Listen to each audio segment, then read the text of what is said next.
So in this question, a prism of refractive index N1 and another prism of refractive index N2 are stuck together without a gap as shown in the figure. The angles of the prism are shown as N1 and N2 depend on lambda, and the angles of the prism are as shown. N1 and N2 depends on lambda, and the wavelength of the light according to N1 is equals to this much, and N2. Calculate wavelength lambda and not for which rays at any angle of incidence pass through. So see, the first part of the question says that any ray should pass through BC without deviation. So that can happen when N1 becomes equals to N2. So we have to look for a wavelength such that N1 can become equal to N2. So the first part is very simple. You just equate N1 and N2. So N1 is given as 1.2 plus 10.8 into 10 raised to power 4 by lambda square, and N2 is given as 1.45 into 1.8 into 10 raised to power 4 by lambda square. So this becomes equals to what? 1.8 minus 10.8.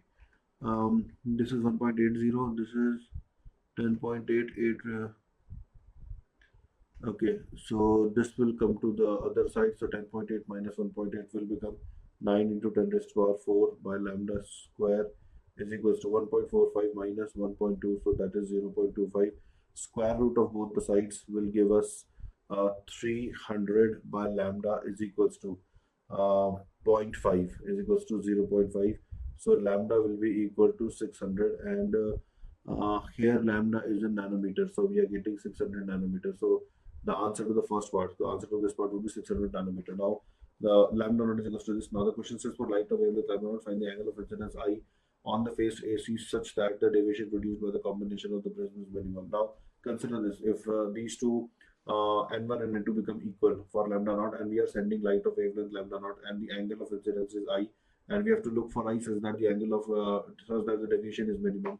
So consider this: this is 60 degree, this is also 60 degree. Now we can treat this entire thing as a single medium. So we are basically talking about a prism such that the two angles are 60 degree, which also means that the third angle will also be 60 degree. So the prism angle is 60 degree. Now we want the light to suffer minimum deviation, which means that the angle of refraction should be 30 degree. Okay, angle of incidence is what we want to find out. And N1, how much is N1? N1 and N2 are same. Lambda we discovered to be 600 nanometer. So N1 will be 1.2 plus 10.8 into 10 raised to power 4 divided by 36 into 10 raised to power 4. This gets cancelled. So this is how much? So this is 9 or 1.2 times, and this is 9 4 times. Okay, yeah, so this becomes 1.5. Okay, this becomes 1.5. So we can now write the Snell's law. We will write sine of I is equals to 1.5 into sine 30. Sine 30 is 1 by 2. So I is sine inverse of 3 by 4. So that would be the answer to the next part. All right.